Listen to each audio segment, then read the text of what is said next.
The Shadow War behind the Iron Curtain. The Cold War was fought not only with missiles, spies, and propaganda, but also in interrogation rooms hidden from the public eye, locked behind concrete walls in Moscow, Washington, East Berlin, and countless secret sites. Prisoners were subjected to intense questioning, psychological manipulation, and at times brutal techniques designed to extract secrets. Declassified files from both East and West now shed light on these practices. They reveal how far governments were willing to go to break a person's will, and how the fight for information became as ruthless as any battlefield. Why interrogations mattered.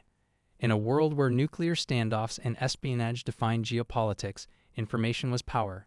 A single defector, a captured agent, or even a suspected sympathizer could provide intelligence that tipped the balance between safety and disaster. To the Soviets, Western prisoners could reveal military strategies or sabotage plans. To the Americans and their allies, Eastern Bloc defectors could expose spy networks or missile placements. The stakes were so high that both sides developed systematic approaches to interrogation, blending psychology, coercion, and control. Soviet interrogation methods. Declassified KGB documents and testimonies from survivors reveal a chilling toolkit. Sleep deprivation. Prisoners were kept awake for days, breaking down their sense of reality. Isolation. Suspects were confined to small, windowless cells with no sense of time. Psychological games.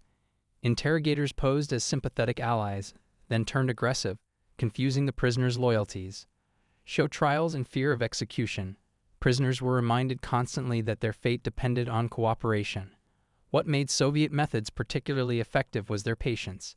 Rather than seeking immediate confessions, they wore down resistance slowly, often over weeks or months. The CIA's own experiments. The United States also developed interrogation strategies, some of which became infamous after later exposure. Declassified files on Project Artichoke and Project MKUltra show how the CIA explored psychological drugs, hypnosis, and sensory manipulation. The goal was not just to gather intelligence, but to discover if minds could be reprogrammed, loyalty reshaped, or resistance completely broken. Though many experiments produced unreliable results, they reflected the desperation of a superpower terrified of falling behind in the Shadow War. East Germany's Stasi, the Soviet breakers. Perhaps the most disturbing revelations come from East Germany's Stasi, often described as one of the most effective and oppressive secret police forces in history. Instead of overt torture, the Stasi perfected Zersetzung, or decomposition. This psychological warfare sought to destroy a prisoner's identity and trust in their own mind. Friends and family were turned against them. Jobs were lost, reputations smeared, mail intercepted. Prisoners were told false information to erode confidence in their memories. The goal was not merely to extract information, but to erase resistance permanently. Survivors often described the aftermath as worse than physical torture, an enduring distrust of reality itself. Breaking the human body.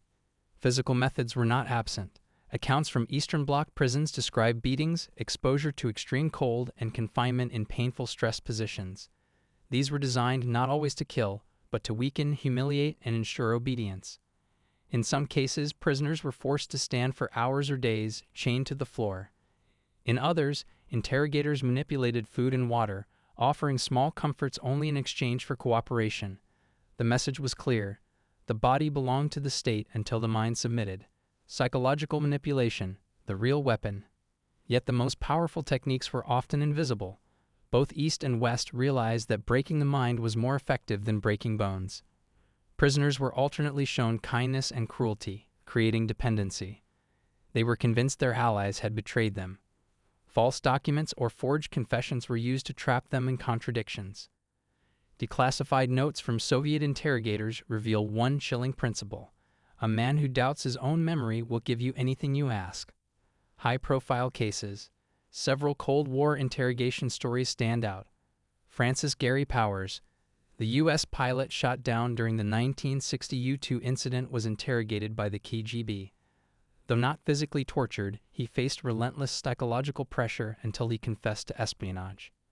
Defectors from the East, many who escaped to the West, were interrogated by the CIA, not only for intelligence but to ensure they were not double agents. Their loyalty was questioned constantly. Berlin prisoners. Declassified Stasi archives describe West Berliners caught crossing into East Berlin, subjected to months of questioning before being exchanged in spy swaps. These cases show that interrogation was not just about extracting secrets, it was also a theater of politics, where confessions could be used for propaganda. The science of breaking souls. The Cold War turned interrogation into a science. Psychologists and doctors were consulted to refine methods. Some advised on how much sleep deprivation could a human endure before hallucinations began. Others measured the effects of solitary confinement on memory and speech. This blending of science and control blurred ethical boundaries. What was once considered unacceptable became normalized under the excuse of national security. The result was a system that treated human beings as experiments in obedience. Resistance and survival. Not every prisoner broke. Accounts of survival reveal remarkable resilience. Prisoners who repeated mantras or prayers to themselves to maintain sanity. Others who created imaginary friends or entire mental worlds to escape isolation. Some resisted by feeding interrogators small, useless truths to protect larger secrets. These stories remind us that while interrogation could bend and often break, it could not erase the human capacity for endurance. When interrogators failed, declassified files also showed the limits of these methods. Some prisoners deliberately gave false confessions, wasting interrogators' time.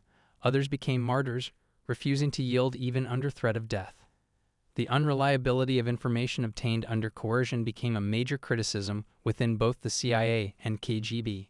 Confessions might satisfy political agendas, but they often failed to provide actionable intelligence. Legacy of Cold War interrogations. When the Cold War ended, the archives opened. Victims read their files for the first time and realized the extent of manipulation. Many discovered betrayals staged by the Stasi or lies told by interrogators to fracture relationships. For intelligence agencies, the legacy was equally complex. Techniques refined during the Cold War continued to influence interrogation policies in later conflicts, from the Balkans to the War on Terror. The dark lessons learned during this period did not vanish, they evolved. Morality versus security. At its core, Cold War interrogation raised a moral question that still resonates today.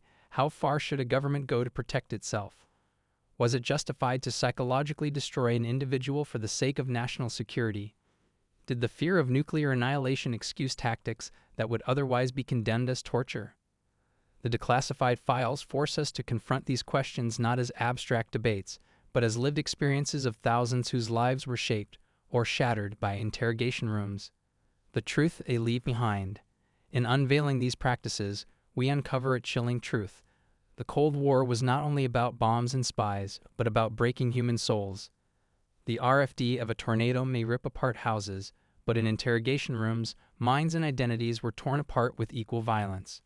What the files show is that interrogation was not just about finding secrets. It was about control, dominance, and proving that no individual could resist the weight of a superpower's will. And yet, history also shows that even in the darkest rooms of the Cold War, some held firm. The story of these interrogations is not only one of breaking, it is also one of resilience, of the human spirit tested against unimaginable pressure.